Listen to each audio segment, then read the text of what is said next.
Welcome back to another episode of Rock Boys Football. The Auburn Tigers stay hot on the 2024 recruiting trail, landing commitment from four-star linebacker Joseph Phillips. Georgia was considered to be in the lead for this recruitment.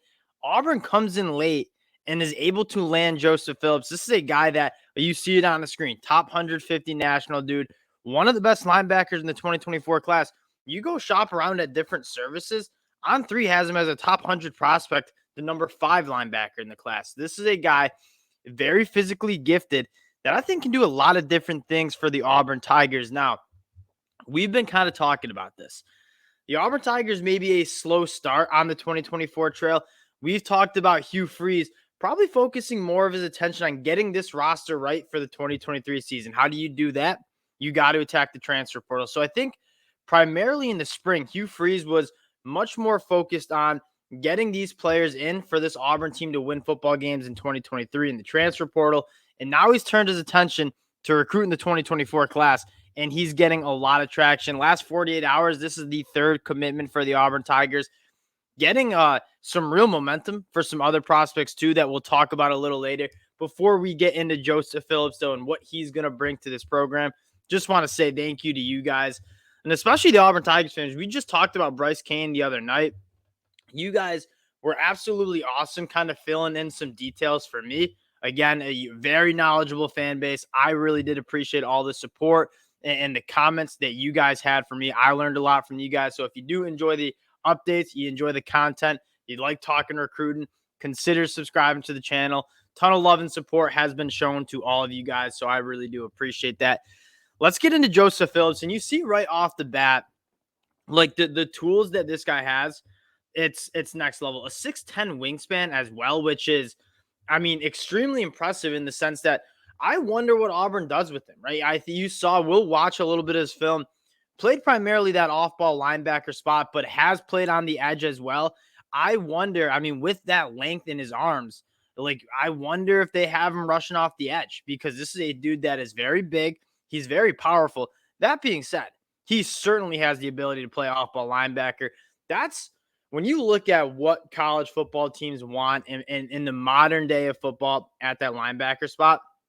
They want length to be really good in those passing lanes, and they want speed to go sideline to sideline.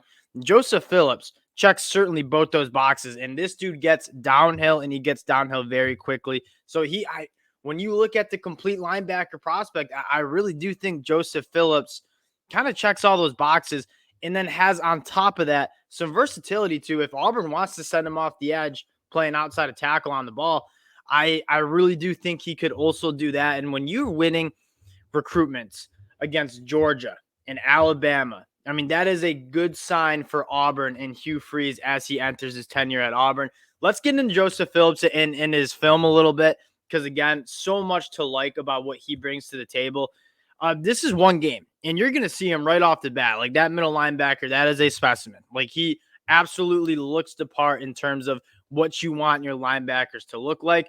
You fire up the film, so much to like about what he brings to the game. You're going to see him get downhill very quickly. You're going to see him be able to locate ball carriers, and you're going to be able to see him go sideline to sideline, which I think is the most impressive thing when you watch his film. This dude is 240 pounds, and he moves like a 200-pounder, right? Sideline to sideline, goes and tracks a wide receiver on a wide receiver sweep. He looks just different out there, and he's really, really good in space here on a little screen. This guy doesn't stand a chance at blocking him, goes right through him, and then that running back looks so small. You just see how big he is, but he's also such a smooth mover, and he's kind of just a game wrecker, like a really physical backer who gets behind the line of scrimmage. When you want to blitz him in the A-gap, he certainly can do that. They try to have a running back helping the guard. Doesn't work. Gets his tackle for a sack there. When you watch the film, like, there's so much to like about it, and we talked about it. I think you're going to see that's probably that's probably enough that we need to watch of him. Taking a look at this Auburn class, I mean, it's starting to come together, right? A couple days ago, they only had 5 commits in the class.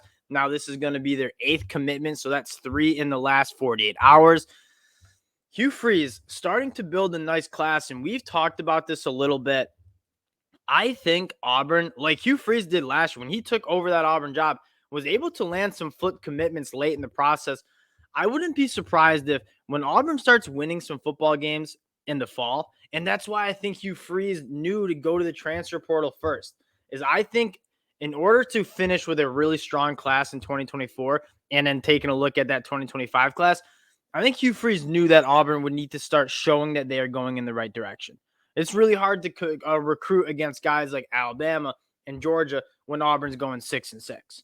And so if Hugh Freeze said, if we can just show that this program is back on track, going in the right direction in terms of competing for SEC titles, competing for national titles, that's going to go a long way in building high school recruiting classes.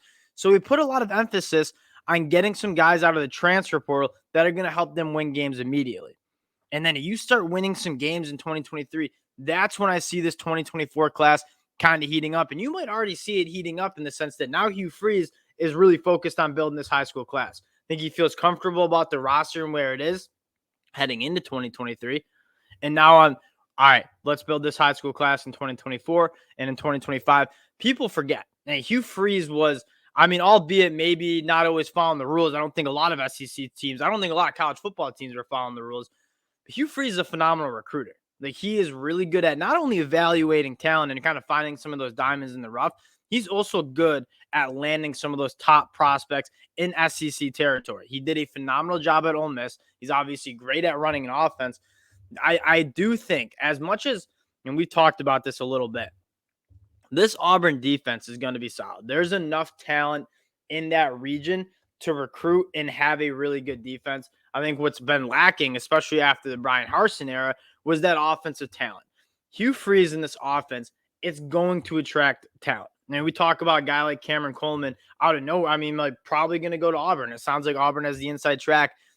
I think big-time playmakers, especially when they see the product on the field this fall, are going to say, I can see myself being really successful at Auburn. And so it's a really exciting time for Auburn fans. You're seeing them get it going in the 2024 class.